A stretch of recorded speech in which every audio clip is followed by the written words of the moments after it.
Olá, sejam bem-vindos a mais uma videoaula. Na última videoaula, acompanhamos o contexto histórico dos anos iniciais da República e as influências para o cenário educacional, reafirmadas principalmente por dois importantes manifestos de educação: o Manifesto dos Pioneiros da Educação Nova e, mais uma vez convocados, Manifesto ao Povo e ao Governo.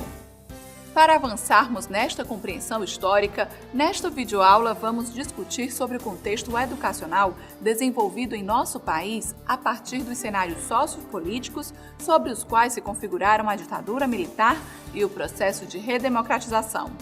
Vamos a mais uma discussão? Para iniciar, gostaria que você relembrasse novamente suas aulas de história. Você se recorda de alguma característica do período da ditadura militar? Que movimentos marcaram o período de redemocratização do Brasil?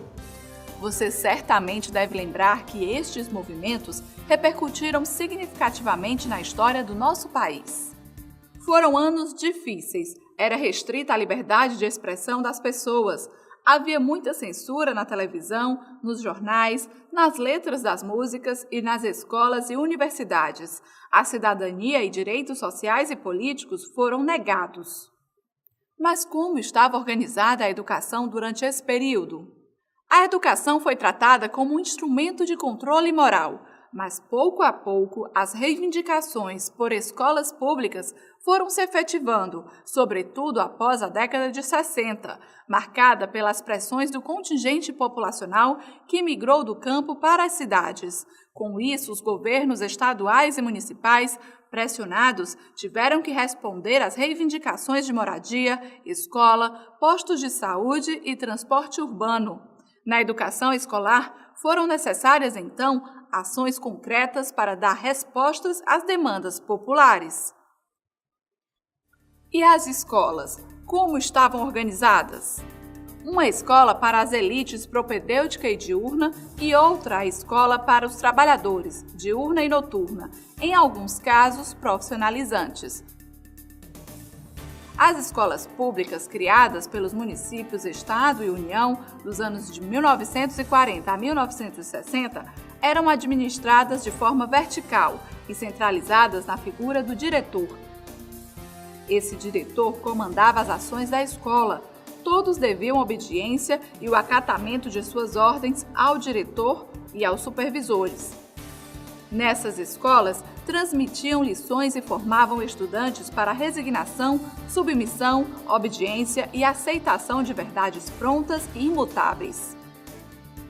Para que você tenha uma ideia desta organização, os meninos uniformizados entravam por um portão e as meninas uniformizadas por outro, e ficavam em pátios separados. Quando tocava o sinal, eram obrigados a fazer a fila, começando pelos fisicamente menores. Depois, junto com a inspetora de alunos, rezavam e, na sexta-feira, cantavam o hino nacional. Só depois subiam as escadas sem correr e ficavam esperando a professora. Quando a professora entrava, todos ficavam de pé. Você consegue identificar alguma semelhança com a organização de sua escola quando aluno? Se sim, não se surpreenda. O fato é que estamos buscando romper com essas práticas. Embora tenhamos presenciado alguma destas ações quando éramos alunos, ou ainda nos dias de hoje, tendo em vista que isso é o reflexo de um processo histórico. Um exemplo disso é a constituição dos profissionais que atuam na escola. Com esta organização institucional consequente da ditadura militar, os alunos praticamente não tinham contato com a merendeira, com o auxiliar de serviços, bem com o porteiro. A estes profissionais também era negado o direito à formação. Como estes poderiam então reconhecer-se enquanto educadores? Estas questões passaram por ressignificações quando, após 20 anos de ditadura militar, censura e cassação dos direitos políticos, o Colégio Eleitoral elegeu o presidente da República, Tancredo de Almeida Neves, que não pôde tomar posse. Assumiu então o vice José Sarney. No período em que os militares estavam no poder, a educação passou por duas reformas. Em 68 nas universidades e em 71 no ensino básico, onde foram criadas disciplinas como o SPB, organização social política brasileira e educação moral e cívica. Como você deve recordar, à medida que a sociedade brasileira foi se desenvolvendo, as duas classes sociais tornaram-se visíveis e seus interesses antagônicos. Por isso é importante nunca esquecer o que são os direitos sociais. Direitos sociais se referem ao reconhecimento expresso da população de um país sobre o significado social da educação, da cultura, do meio ambiente, do direito à habitação, à informação, à aposentadoria, à saúde, ao lazer e ao transporte. Como você deve ter percebido, os direitos sociais são direitos ligados ao mundo do trabalho e das relações sociais. E o mais importante, dizem respeito a todos, e não apenas a uma classe social. Nesse sentido, é importante recordar que esses direitos são instituídos pelos embates entre as forças políticas, econômicas e financeiras que dirigem o país, de um lado, e as lutas dos trabalhadores e dos movimentos populares, de outro, em disputas constantes.